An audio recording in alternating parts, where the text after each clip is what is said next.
Story zone, তোমার অনুভূতিদের খুঁজে নাও এখানেই। আয়নায় নিজেকে দেখলে এই অন্তর পড়ে, না চাইতেও বুঝে আসে চোখের পাতা, অবলোকন করতে অনীহা হৃদয়ের। আর তুমি কিনা দৃষ্টি ফেলতে চাও, ছুঁয়ে দেখতে চাও, যেন কিছুই হয়নি। চাঁদের সাথে তুলনা করো আমাকে, ভাগ্যাকাশে সুখের চাঁদ।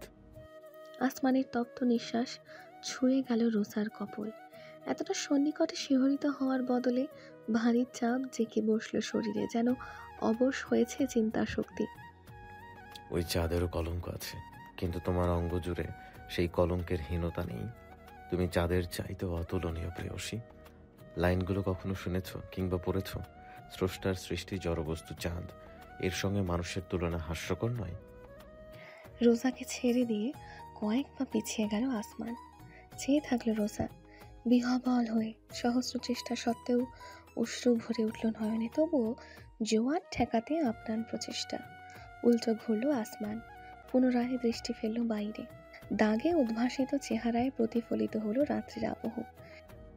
একটি চুক্তি হয়েছে আমাদের মাঝে, যতদিন না কেবি গ্রুপের পতন ঘটছে ততদিন তাদের কবল থেকে তোমাকে আমি রক্ষা করব, বিনিময়ে ব্যবহার করব তোমায় নিজের প্রয়োজনে।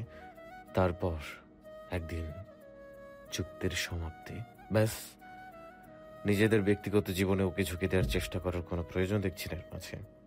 তুমি আসতে পারো, আর কখনো আমার রুমে না এলেই আমি খুশি হব। নির্বিকার কণ্ঠের বক্তব্য শুনে গেল রোজা। অতর্কিতে নামা অশ্রুর ফোঁটাকে মুছে নিল সহসাই, বিদায় নিল বিষাদ। স্থান দখল করল শূন্যতা, সঙ্গে জমল পর্বত সমান অভিমান। যদিও অধিকার নেই, তবুও মানুষের মন বলে কথা এত সহজে কি নিয়ন্ত্রিত হতে চায়? যে নিজেই রাতের আধার থেকে প্রভাতের দীপ্তিতে আসতে রাজি নয়, তাকে দ্যুতিতে সিক্ত করার সাধ্য কার? এটুকুই। উল্টো ঘুরল রোজা, হন হন করে হেঁটে বেরিয়ে গেল রুম থেকে।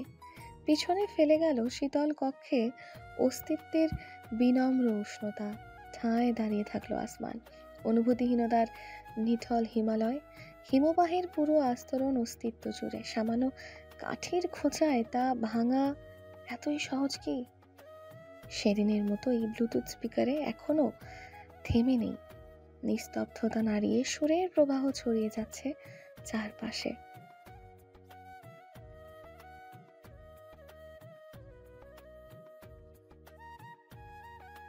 প্রভাত ঠিকই এলো শহরে, নিজের আভায় মুড়িয়ে ফেললো সমগ্র সৃষ্টি জগৎকে। দিবাকরের চোখ রাঙানি বেলা বাড়ার সাথে সাথে উত্তপ্ত উষ্ণতার উন্মেষ ঘটালো। শহরের আনাচে কানাচে হতদরিদ্র মজুর শ্রমিকেরা যখন জীবন জ্বালায় অতিষ্ঠ, তখন সিটি ইউফোরিয়ার ভবনে ভবনে এসির বায়ুতে আবদ্ধ কক্ষে বিলাসী অলস সময় ব্যয় লিপ্ত অভিজাত জন্ম। গত 2 দিন জিমে মনোযোগ দেওয়া হয়নি বিভিন্ন কারণে, তাই এখন সকাল 9টা থেকে 11টা পর্যন্ত টানা 2 ঘন্টা শরীর চর্চা করলো আসমান। পরে গোসল করে ফ্রেশ হয়ে নামলো নিচে।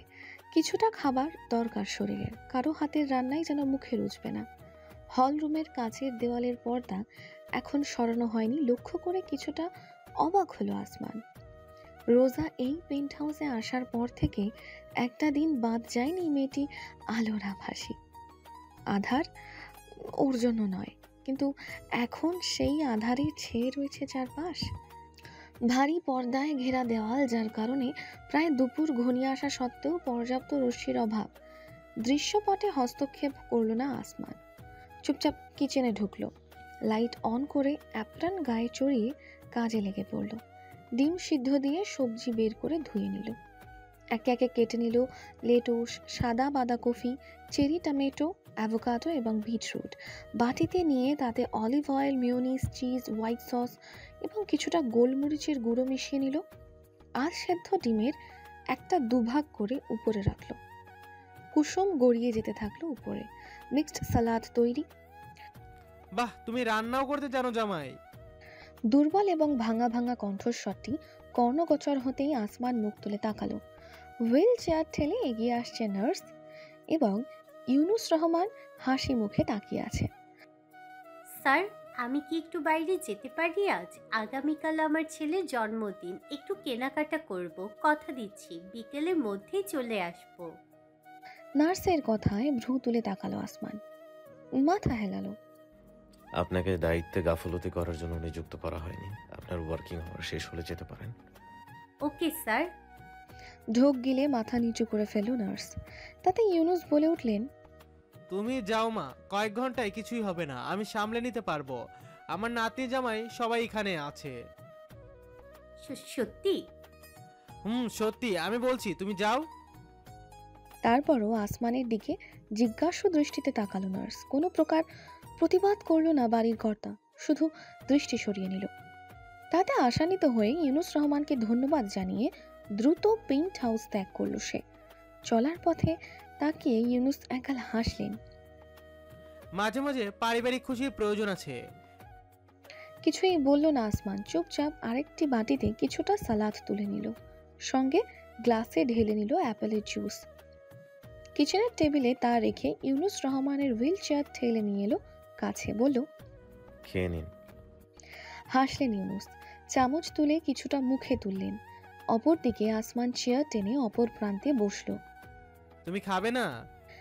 আসমান দৃষ্টি সরিয়ে নিতেই ইউনুস হাসলেন, বড় অমায়িক এক হাসি।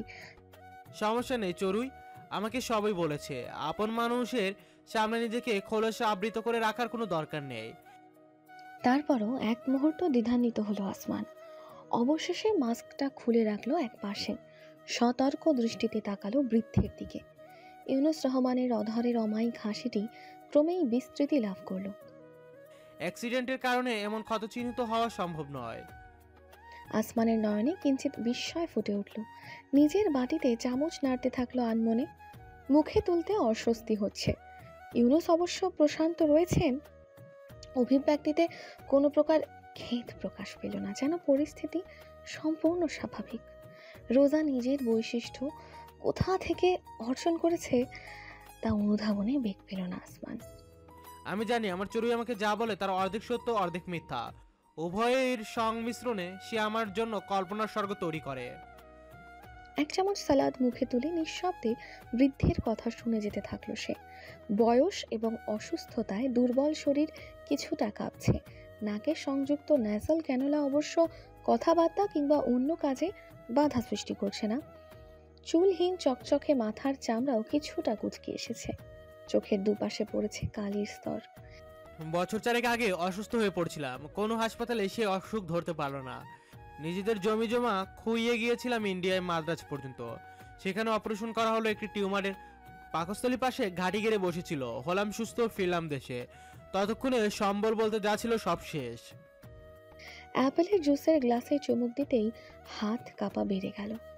আসমান উঠে দাঁড়িয়ে ধরল গ্লাস, খাইয়ে দিল সন্তর্পণে। তারপর চেয়ার টেনে বসে পড়ল পাশেই, বাটি টেনে নিল নিজের হাতে।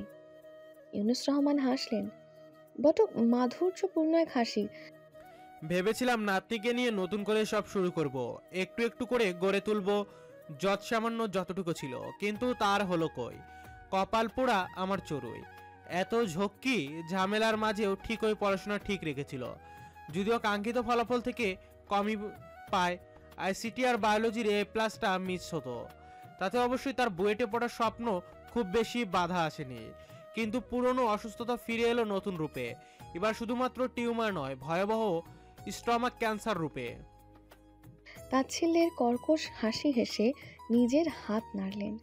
আসমান মুখে খাবার তুলে দিতেই ধীরে সুস্থে সময় নিয়ে চিবুলেন। পড়াশোনায় উচ্ছন্ন যায় এই আমি অভাগার পিছনে খাটতে খাটতে জলের মতন টাকা এসেছে। বাবার ইন্স্যুরেন্স পলিসি, মায়ের বাড়ির লোকদের কাছে থাকা গয়না, একটিমাত্র বাকি থাকা সম্বল পুকুরটি বিক্রি করে হয়রানি তাতেও। এরপরে টাকা কোথা থেকে এসেছে আমি জানি না, কোনোদিন জিজ্ঞেস করিনি। নিজেকে অপরাধী মনে হতো। কি হয় আমার মতন এক বুড়োকে মরতে রেখে দিলে? নিজের ছেলেকে যাকে দেখনি নাতনি হয়ে কতটুকু দেখবে? আসমান নীরব, আরেক চামচ খাবার তুলে দিল বৃদ্ধের মুখে। শেষে বুঝেছি টাকাগুলো তুমি দিয়েছো। আমি জানি না তোমাদের সম্পর্ক নিয়ে আমাকে বলা কথাগুলো কতটুকু সত্য, কিন্তু প্রথমবারের মতন জীবনে একটু হলেও ভালো থাকতে দেখেছি আমি চড়ুইকে। বাবা মা গত হয়েছে, আপন চাচাও পর, অসুস্থ বৃদ্ধ দাদু, কি আছে ওর জীবনে? কিছুই নেই। তবু আমাকে এখানে নিয়ে এসে যতটা খুশি সে হয়েছে, সে খুশি হয়তো কোটি টাকাও খরচ করে কোনোদিন পাওয়া সম্ভব নয়। আমাকে নির্লজ্জ মনে করতে পারো, নাতি জামাইয়ের টাকা ফুর্তি করে বেড়াচ্ছি, সেখানে আপন ছেলের ঘর করতে পারিনি। তবুও অসহায় মানুষ তো, জীবনে একমাত্র সম্বল চড়ুইটার জন্য বড্ড মন আনচান করে। আত্মহত্যা মহাপাপ, না হলে সেই কবেই নিজেকে শেষ করে। প্লিজ আপনি আর কথা বলবেন না, পানি খান। গ্লাসে পানি ঢেলে এগিয়ে দিল আসমান। চুপচুপ করে সম্পূর্ণ গ্লাস নিঃশেষ করলেন ইউনুস। কিছুক্ষণ নিঃশ্বাস নিয়ে জানালেন, তোমাকে আমি এসব বলেছি তা আবার চড়ুইকে বলো না যেন। আমি ওর কাছে সেই লক্ষ্মী বোকা ছেলেটি হয়ে থাকতে চাই, যাকে যা বোঝানো হয় তাই নিঃশব্দে বিশ্বাস করে নেয়। সরাসরি আসমানের দৃষ্টিতে নজর মেলালেন ইউনুস। একটি হাত বাড়িয়ে দিলেন। চেহারার কদর্যতা তাকে বিরত রাখল না। নিজের হাতটি দিয়ে আলতোভাবে স্পর্শ করলেন আসমানের হাত। ইতস্তত করলেও সরিয়ে নিল না আসমান, চেয়ে থাকলো নির্বিকার হয়ে। আমি আর কতদিনই বা খোদার কাছে প্রতিদিন যে হারে নিজের মরহুমা স্ত্রী আর সন্তান বউয়ের সঙ্গে মিলনের কামনা করি, তাতে হয়তো খুব দেরি নেই এই ইহজগতের মায়া ত্যাগ করার। তার আগে তোমাকে একটা অনুরোধ করে যাই, কেমন? ক্ষমতায় কোনোদিন সম্ভব হলে এই বৃদ্ধ মানুষটির আর্জি রেখো। কি অনুরোধ? প্রশ্নটি হৃদয় উত্থাপিত হলেও মুখে ফুটল না আসমানের। ইউনুস রহমান হাত টপকে কপালে ঠেকল। আলতো করে মাথায় স্নেহের পরশ বুলিয়ে বিড়বিড় করলেন, আমার চড়ুইকে সুখ দিও, একটুখানি সুখ। অফিস রুমটি খুব বেশি বড় নয়। একটি সোফা সেট, টেবিল, জোড়া দুয়েক চেয়ার এবং টেবিলের উপর ল্যাপটপ, সবকিছুই পরিপাটি করে সাজানো হওয়ায় পরিবেশটা ভালোই লাগছে। টেবিলের অপর দিকের চেয়ারে শির দ্বারা টান টান করে বসে আছে রোজা। বিপরীতে ভারী ফ্রেমের চশমা পরিহিত এক মধ্যবয়স্ক ভদ্রলোক। পিছনের দেওয়ালে কালো অক্ষরে লেখা ফাউন্টেন পেন। একটি অনলাইন বেসড এন্টারটেইনমেন্ট পত্রিকা, বাংলা এবং ইংরেজি উভয় মাধ্যমে প্রকাশিত হওয়ার বেশ চাহিদা রয়েছে দেশ জুড়ে। বিদেশে এখনও অতটা দাপট বিস্তার হয়নি। প্রতি মাসে অবশ্য একটি করে প্রিন্ট আউট ম্যাগাজিন বের হয়। কিশোর এবং তরুণদের মাঝে চাহিদা বলতে গেলে ব্যাপক। সামান্য এই এইচএসসি পাশের সার্টিফিকেট দিয়ে কি করা যাবে ভাবতে ভাবতে রোজা যখন হতাশ, তখন অনেকটা শখের বশে এই পত্রিকার প্রচারিত একটি বিজ্ঞাপন থেকে নিজের লেখা ইমেল করেছে। এখন প্রায় 2 মাস পর ডাক পড়েছে। সামনে বসে থাকা মানুষটি এই পত্রিকার সম্পাদক জ্যাক হেনরি। নামে পুরোদস্তুর ব্রিটিশ শোনালেও আদতে বাঙালি তিনি।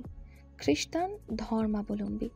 নিজের চশমার লেন্সের ভিতর থেকে একটি কাগজের দিকে চেয়ে আছেন এক দৃষ্টে। রোজার সামনে রাখা কফির মাগ তেতো হওয়ায় মুখে রুজবে বলে মনে হয় না, কিন্তু পান না করলে অভদ্রতা হবে বলে ক্ষণে ক্ষণে চুমুক দিচ্ছে রোজা। রোজা, কিছু মনে করো না, আমার ছোট বলে তুমি করে বলছি। জি অবশ্যই স্যার। সত্যি বলতে তোমার লেখা আমার এডিটিং টিমের ভালো লেগেছে, আমার নিজেরও। তোমাকে আমি আমাদের অনলাইন ডিপার্টমেন্টের একজন লেখিকা হিসাবে নিযুক্ত করতে ইচ্ছুক। ঢোক গেল রোজা। জ্যাক না থেমে বলে গেলেন, খুব বেশি প্রয়োজন না হলে অফিসে আসার দরকার নেই, শুধুমাত্র ইমেলে লেখা পাঠিয়ে দিলেই চলবে। এডিটর কর্তৃক অনুমোদিত বলে পাবলিক করা হবে। প্রতি সপ্তাহে একটি করে লেখা জমা দিতে হবে। ভূতের গল্প, প্রেমের গল্প, ফ্যান্টাসি গল্প, কাল্পনিক কিংবা বাস্তবিক। সাপ্তাহিক এডিশনে তা যুক্ত হবে। পাঠক সাড়া পেলে মানসিক প্রিন্ট প্রকাশিত হবে। স্যালারি ন্যূনতম 5,000, শুরুতে এটাই পাবে। তারপর তোমার লেখার চাহিদা অনুসারে স্যালারির পরিমাণ বাড়াতে পারে। নিজের মতো করে কাজ করবে, অফিসের ঝামেলা নেই, শুধুমাত্র প্রতি সপ্তাহে লেখা পাঠালেই চলবে। এর বেশি কিছু আশা করলে তোমার পরের জনকে ভেতরে রাখা হবে। না না স্যার, আমি পারবো। রোজা জবাব দিতেই জ্যাক একটি ফাইল এবং কলম ঠেলে দিলেন। ওকে ডান, সাইন কন্ট্রাক্ট। এক পাতার সম্পূর্ণ পৃষ্ঠা পড়ে সাইন করে দিল রোজা। কিছু না করার থেকে রোজার 5,000 টাকা মাসিক ইনকামও বা কম কিসের। কোনো টিউশনের কাজ সে আপাতত করতে পারবে না। সিটি ইউফোরিয়ার থেকে ঘন ঘন বাইরে বের হওয়া যেমন সন্দেহজনক তেমনই ঝুঁকিপূর্ণ। হ্যালো ডিয়ার লিসেনার্স, আপনারা শুনছেন স্টোরিজ অন প্রেজেন্টস ধারাবাহিক পর্ব গল্প। আমাদের সামগ্রিক প্রচেষ্টাকে উৎসাহিত করতে লাইক এন্ড কমেন্ট করতে ভুলবেন না। Thank you. তাছাড়া নিজের মাঝে কেমন একটা দৃঢ়তাও জেগে উঠেছে। হঠাৎ করেই নিজের কিছু করা প্রয়োজন। ভালো পথে দাদুকে দেখাশোনার দায়িত্ব নেই বলে কি হাত গুটিয়ে বসে থাকবে?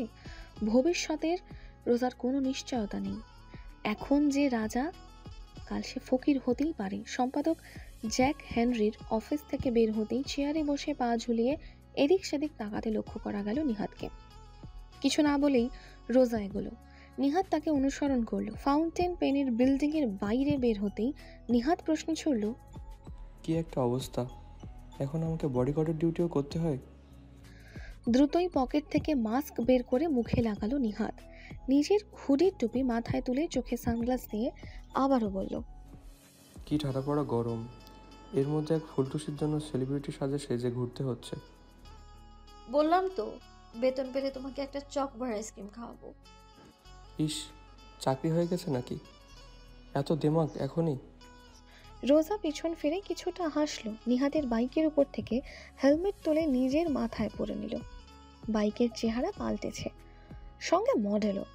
বাইকে উঠতে উঠতে নিহাত বলল, আসমান ভাইয়ের পাতানো বউয়ের এত চাকরির শখ কেন হঠাৎ? ঝগড়া হয়েছে নিশ্চিত। থমকে গেল রোজা, আনমনে ঢোক গেল। বাইকের পিছনে চেপে বসে নিহাতের কাঁধে থাবা দিয়ে আদেশ করলো, চুপ, বড্ড বেশি কথা বলো তুমি নিহাত। খাই আমি সুজি, কিন্তু একটু হলেও বুঝি। তুমি আর আসমান ভাই একে অপরের সাথে গোসা করেছো, তা তোমাদের মুখ দেখলে বোঝা যায়। না হলে আজকে নিজের সাথে আমাকে কেন আনলে? আমার হাতে চড় খেতে না চাইলে এক্ষুনি চলো নিহাত। ওটা আমি মার্বেলে ফিরে এমনিতেও খাবো। পাতানো বইয়ের বডিগার্ডগিরি করার অভিযোগে বড়দা আমাকে দেয়ালে উল্টো না টাঙিয়ে রাখলেই হয়। বাইকে চেপে বসে ইঞ্জিন চালু করলো নিহাত। দীর্ঘশ্বাস গোপন করে তাকে আঁকড়ে ধরল রোজা। জানালো না পাতানো বউ শব্দটা তাকে কতটা আঘাত করেছে। সিটি ইউফোরিয়ার কাছাকাছি পৌঁছতেই একজন লোককে নজরে পড়ল সড়কের পাশে। হাত নাড়ছেন থামার উদ্দেশ্যে। পাশেই একটি গাড়ি দাঁড় করানো, মডেল চেনার আগেই বাইক থামালো নিহাত। কী ব্যাপার স্যার, গাড়ি নষ্ট, লিফট দরকার? দেখছেন না বান্ধবী নিয়ে যাচ্ছি পিছনে। মাঝখানে কাবাবের হাড্ডি হওয়ার খুব শখ, তাই না? লোকটি হাসলো। রোজা আনমনে অবয়বে দৃষ্টি বোলালো। বয়স আন্দাজ করা কিছুটা কঠিন। সুঠাম শারীরিক অবয়ব, কালো শার্ট ইন করা, ফর্মাল প্যান্টে তাতে স্বর্ণালী বাকলের বেল্ট, হাত পাকা চুলগুলো পরিপাটি করে আঁচড়ানো, ঠোঁটের উপর ঘন গোফ, দৃষ্টি উপচানো অদ্ভুত এক মায়া। ওই ইয়াং ম্যান, কি আর বলি, লজ্জার কথা। ছেলে মেয়েকে সারপ্রাইজ দিতে না জানিয়ে চলে এসেছি ইতালি থেকে। একেবারে তীরে এসে তরি ডুবার মতন গাড়িটা গেল বিগড়ে। তোমাদের দেখে মনে হলো সিটি ইউফোরিয়াম যাচ্ছ। মার্বেল ভবনের সামনে নামিয়ে দেওয়া সম্ভব হবে কি ইয়াং ম্যান? এই যে বেহায়ের মতন কাজটা করলেন, দেখছেন বাইকের সিট বরাদ্দ আছে, এরপরও। ঠাস করে নিহাতের কাঁধে চাপড় লাগালো রোজা। পিছনে সরে মাঝখানে জায়গা করে বলল, আঙ্কেল আপনি আসুন, সিট যথেষ্ট বড়। আশা করি এইটুকু রাস্তায় হেলমেটের সমস্যা হবে না। আমরাও মার্বেলের বাসিন্দা, আসুন। থ্যাংক ইউ মামুনি। লোকটির কণ্ঠস্বরের আদরে অনুভবে না চাইতেও হাসল রোজা। তিনি ফোনে কাউকে গাড়ি সম্পর্কিত কোনো নির্দেশনা প্রদান করে চেপে বসলেন নিহাত আর রোজার মাঝে। আঙ্কেল ঠেলবেন না আমাকে, শেষে বাইক আর উল্টে পড়লে কিন্তু বাইক আপনাদের পরকালের দুনিয়ায় ছুটিয়ে নিয়ে যাবে। খুব মজার মানুষ তো তুমি। ইঞ্জিনের হুঙ্কারে কণ্ঠস্বর চাপা পড়ে গেল। সিটি ইউফোরিয়ার গেট পেরোনোর সময় গার্ডের কোনো প্রকার বাধার সম্মুখীন হতে হলো না। উল্টো সালাম দিয়ে স্যালিউট ঠুকলো গার্ডের দল। তাতে রিয়ার ভিউ মিররে পিছনে চেয়ে নিহাত প্রশ্ন ছুড়ল, আপনি গভীর জলের ফিশ নাকি আঙ্কেল?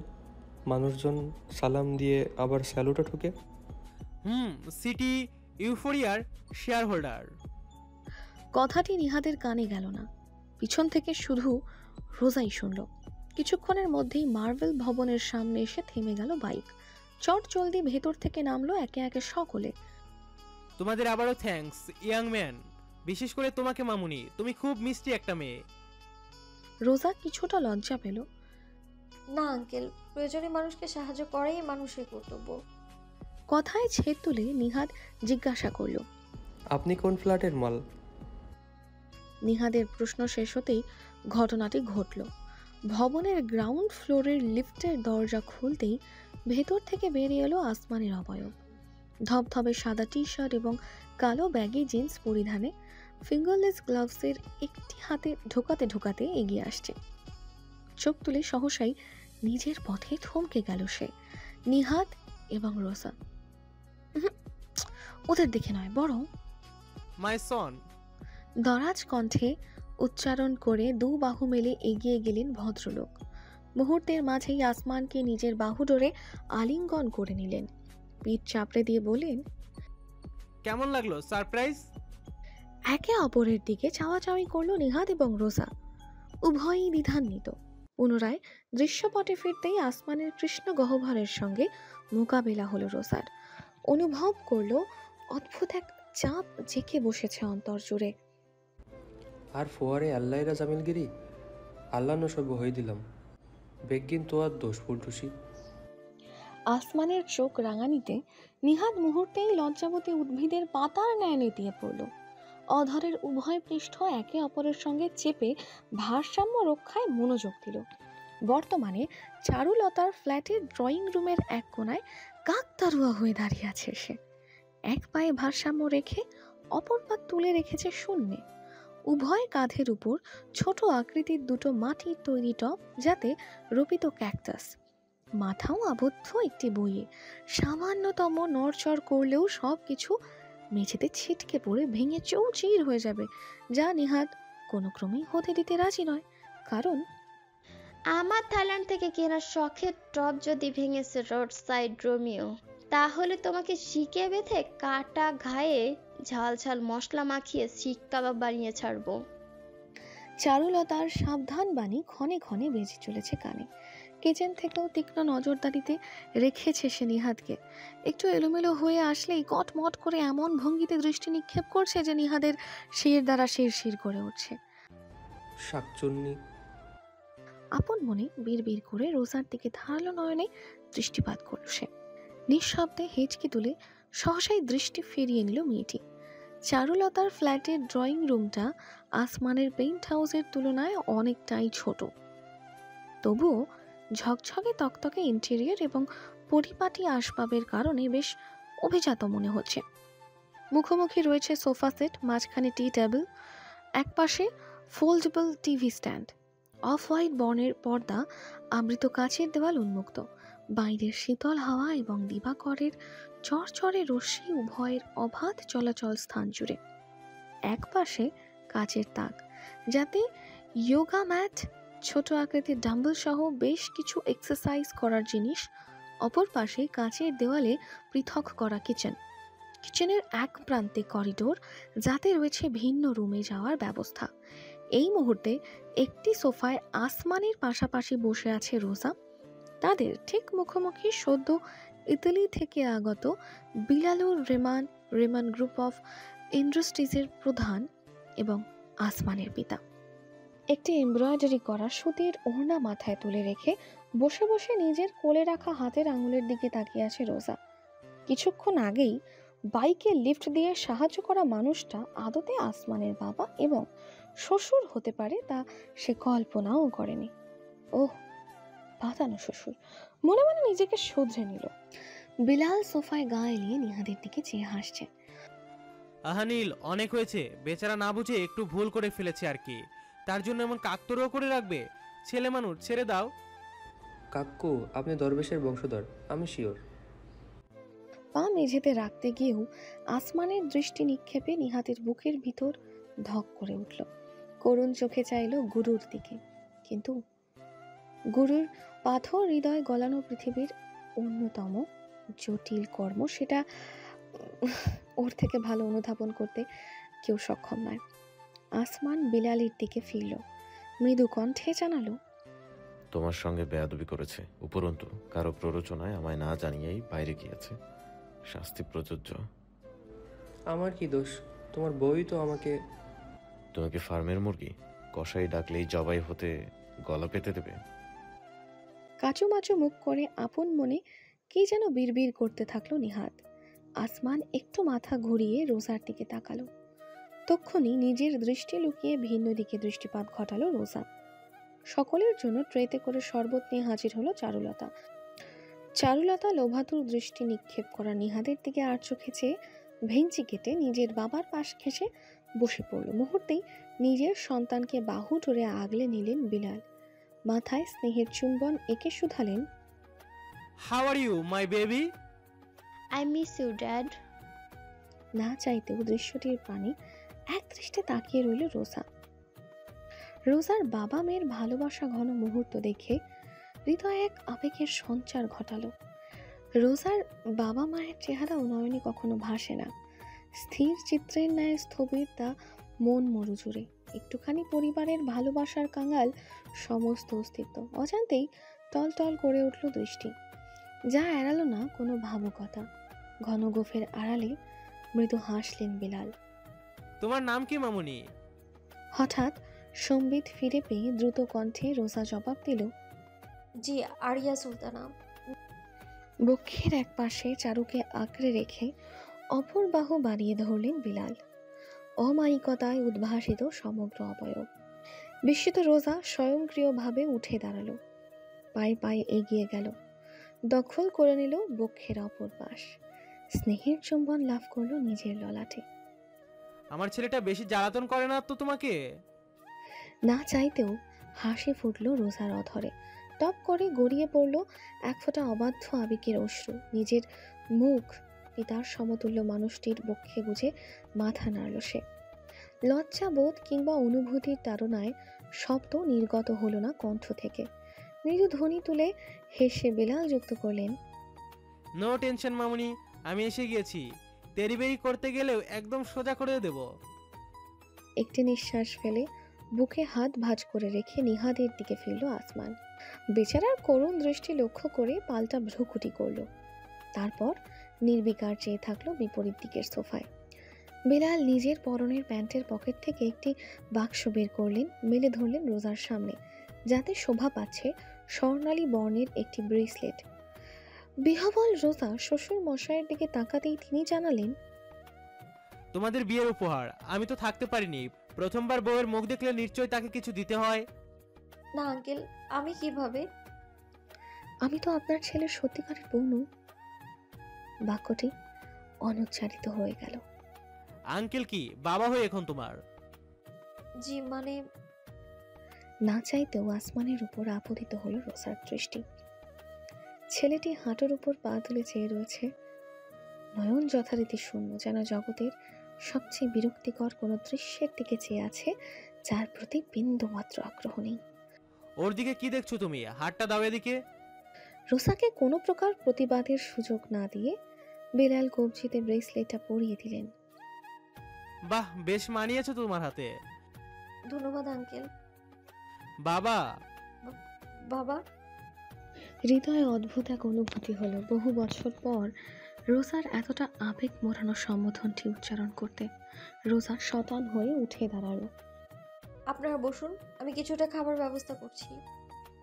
ড্যাড ব্রডকাস্টার বেশি ভালোবাসে। মাত্রই মনে পড়লো ফ্রিজে ক্রিম তৈরি আছে, শুধু। তুমি বসো চারুলতা, আমি নিয়ে আসছি। মৃদু হেসে কিচেনের দিকে হাঁটা দিল রোজা। সোফার পাশ ঘেঁষে আসার সময় চারুলতা হাতে নিজের ফোন ধরিয়ে দিল, ইশারায় চোখ টিপ দিল। হতবাক হয়ে রোজা খেয়াল করলো তাতে ভিডিও ক্যামেরা অন করা। নিহাদকে ভিডিও করতে বলেছে কিচেন থেকে। অনুধাবন করতেই সে মাথা নাড়ল, কিন্তু সে কে শুনে কার কথা। নীরবে করুণ আবেদন পেশ করলো চারুলতা। দীর্ঘশ্বাস ফেলে কিচেনে ঢুকে পড়ল রোজা। কিচেনের দেওয়াল স্বচ্ছ হওয়ার দরুন ড্রয়িং রুমের দৃশ্য উন্মুক্ত। ফলমূল বের করতে করতে রোজা সন্তর্পণে মোবাইলটা ঠেকিয়ে রাখলো এক প্রান্তে, যেন কাকতারও অবস্থানে রীতিমতো জীবন সংগ্রাম করতে থাকা নিহাদের দৃষ্টি কিছুতেই এদিকে না পড়ে। একবার বুঝতে পারলেই হয়েছে, কান ঝালাপালা করে দেবে একদম। ভিডিও হতে হতে রোজা ফলমূল কেটে বাটিতে সাজিয়ে নিল, তাতে কাস্টার্ডের ক্রিম এবং উপরে আনারের দানা ছড়িয়ে দিল।